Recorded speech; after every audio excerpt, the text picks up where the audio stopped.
Hello and welcome to another episode of the Woodsman Whack Off, the series that doesn't miss a lick because it's not just the tip. In today's episode, we are comparing the legendary Stihl MS361 to the Husqvarna 359. Both saws are completely stock, both are only 59 cc's, and both are running out-of-the-box longer chains in the same piece of wood. So this should make for a great comparison. Our operators of the day are DB Fresh. DB is an overconfident windbag who has very little knowledge of chainsaws, but that doesn't stop him from loudly oversharing his biased opinions to anyone who will hang around while he jabbers on. Soft Hand Steve. Still living in his mother's basement, Steve has become a connoisseur of fast internet speeds and hand lotions. Now let's get it on. All right, here they are stepping up to the plate. Steve says hi to his mom while DB acts like a douchebag.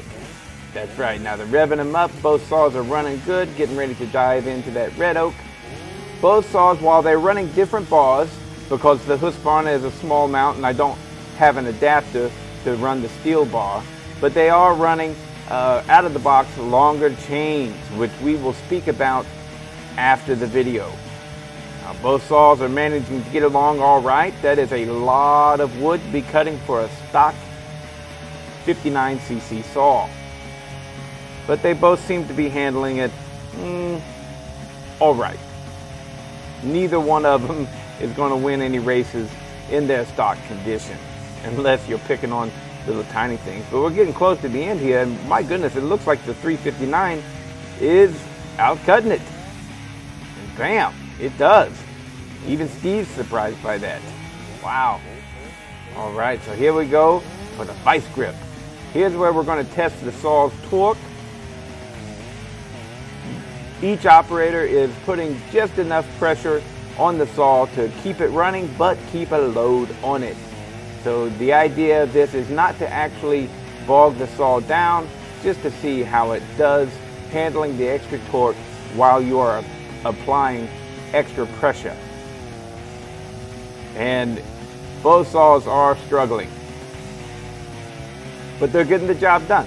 I mean, this is a big old piece of red oak, and if you're a farmer or if you're the groundsman and all you've got is one of these 59 cc saws, they can be tedious cutting big wood like this.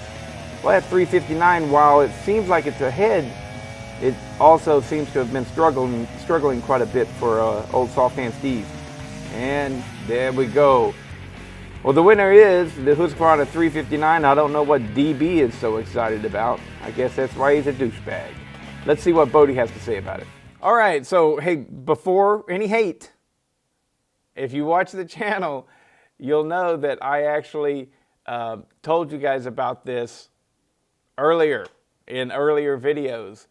Both saws are running out of the box longer chains. The Stihl, the bar that Longer sent me to use, is an 063. And that chain, gotta say, it is not as sharp as the one on the Husqvarna. Now, there were two ways I could go with this. I could not do this video at all, or go ahead. And I decided to go ahead. But I will say that regardless of what this test is doing, that MS361 has more power than the 359 does. I have to interject, the 359 right here in this video has a catalytic muffler. And so it is slower than many other 359s that don't have that catalytic muffler. Just want to throw that in there. This is a catalytic muffler 359. It does, and it sucks that that chain is not cutting as well. See, if you don't make videos and you just consume them, what you're missing out on is all of the trouble that us creators go through to try and make these videos. And me personally, I try to make them completely as specifically fair as possible. You know, tick for tack. Both of them are running 24-inch bars. Both of them are running out of the box longer chains.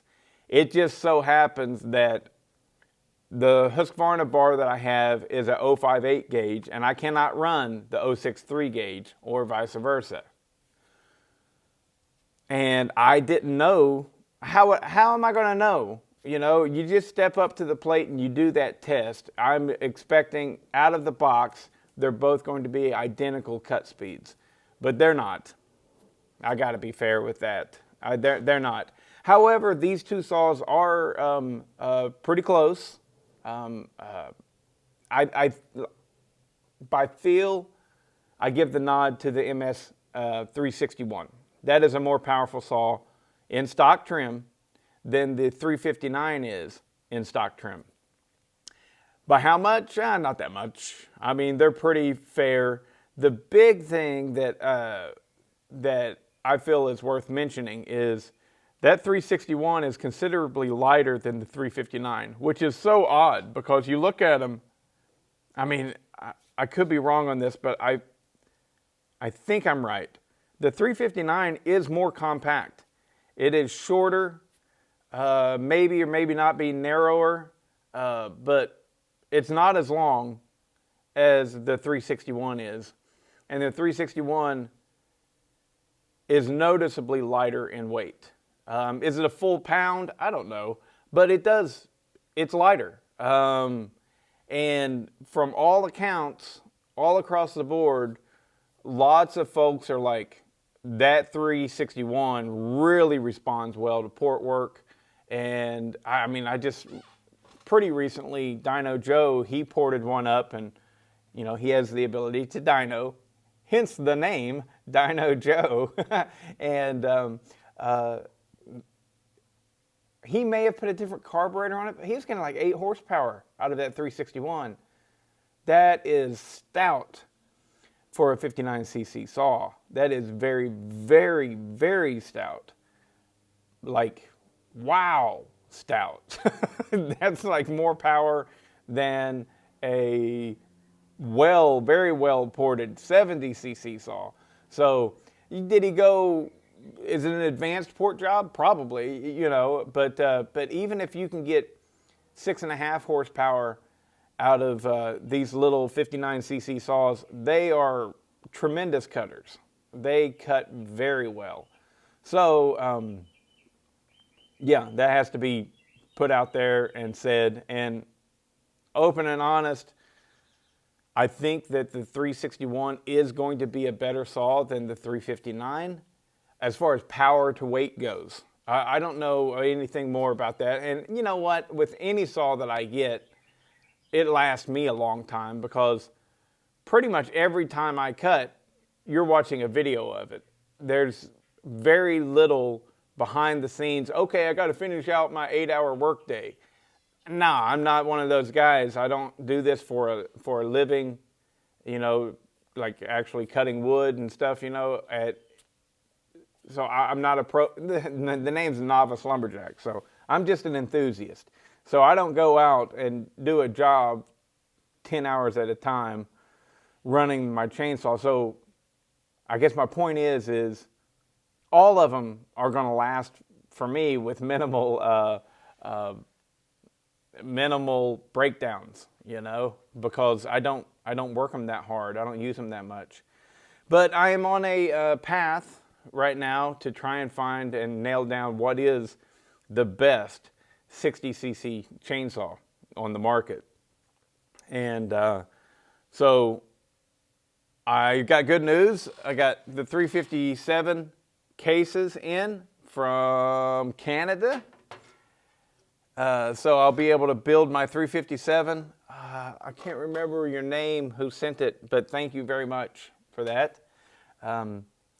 So I'll be able to build the 357. And so we got to get it lined out which is better of the Husqvarnas, the Husqvarna 359 or the 357 XP.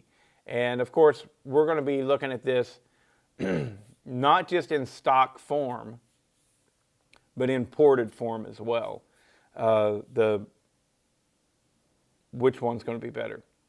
Is it going to be 359 or 357, 361, Echo 620? 362, the Stihl MS362. I haven't tested it yet, but I will eventually get to that.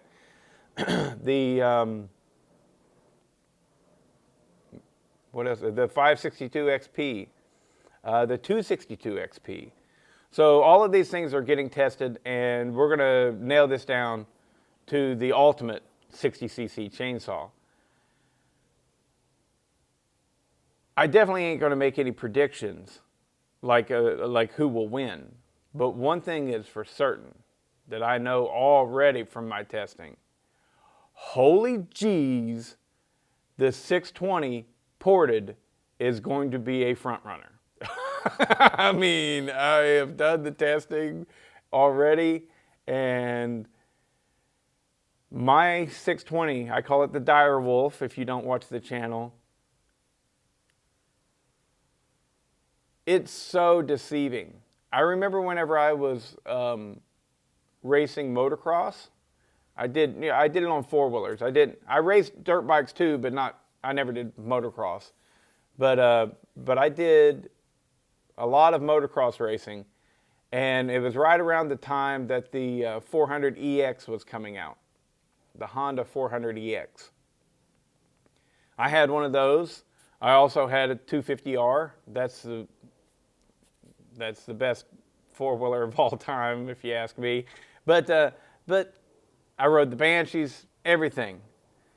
And what was often said about the new four-strokes that were hitting the market, you had the 400EX, you had the Suzuki LTZ 400, its counterpart, the Kawasaki KFX 400. What else was there? There was the Cannondale. Remember the Cannondale? Those didn't last for long, did they? A bicycle company trying to jump in and build motocross bikes and four-wheelers. The Raptor, the Yamaha Raptor. A lot of stuff was coming in. Two-strokes were on the way out, and four-strokes were on the way in. And what was always said, seemingly always, was that the four-strokes were deceptively fast. Especially the 400EX, because you rode that thing and it felt like just an absolute turd tractor. If you had never ridden the other stuff. If that's all you rode, you were like, man, this thing's blazing fast. But, you know, whenever you ride other stuff, you get on the 400EX and it's just an absolute turtle. And it's like, out of the corners and everything. But on my 400EX, if it was a distance race, I'd be faster on that one than I was on my 250 because it was smooth power, less shifting. Like, I mean, I would be in fourth gear tapped, and then I would go into a corner and I'd lock it up and I'm ding, ding, ding, downshifting, downshifting, downshifting, all the way to sometimes first gear, you know, to make that corner, and then nee, nee, nee, nee, nee, nee, nee. That's what racing the 250R was like. This is a little side rant, but we're here, right? What so many people, they don't know how to properly ride a two-stroke. It's just like a chainsaw. It's wide open. You ride that thing always in its power band. And so you're wide open and you're controlling your speed with the clutch, you know. Very rarely do you let off of that throttle. I mean, yeah, it happens, but it's not at all like a four-stroke. You let off the throttle on the four-stroke and that will serve as your braking. And there's a lot less shifting with the four strokes. And so it was less tiring to race the 400EX than it was to race the 250R. Because the 250R is yanking you and jerking you all over the place. You're having to constantly shift, constantly clutch it. That 400EX, most racetracks, I never went below second gear once you got started. Never went below second gear and never went above fourth. And so you just really minimized your shifting right there. So, and it felt like you're going so slow, but a lot of times you were going just as fast as everybody around you. So it was deceptively fast. And beating around the bush, we come back to chainsaws, And I find that is the way that the Echo 620 is. Now it's ported and it'll cut. In the cut, it's doing almost 12,000 RPMs. Really, you know.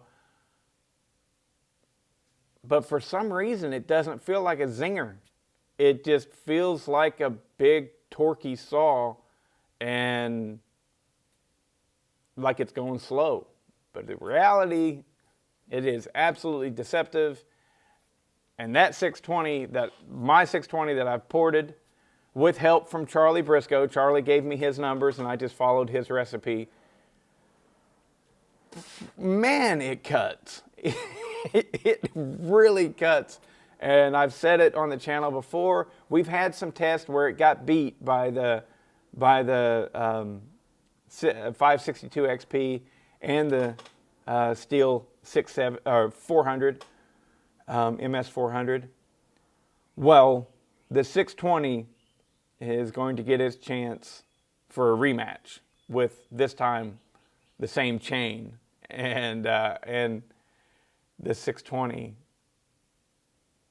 I mean, they're impressive in stock form. They're good, you know, they're good. But ported, at least mine, man,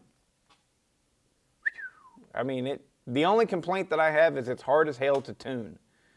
I think I'm going to take some timing out of it just so that I can more easily tune it, because it always wants to blubber and everything. And you'll see that in the tests that are coming up. You know, it's blubbering, it's four-stroking on the way down, but it still manages to get the wind most of the time. So it's like, anyways, that's enough for this video. Hope you enjoyed it. On to the next.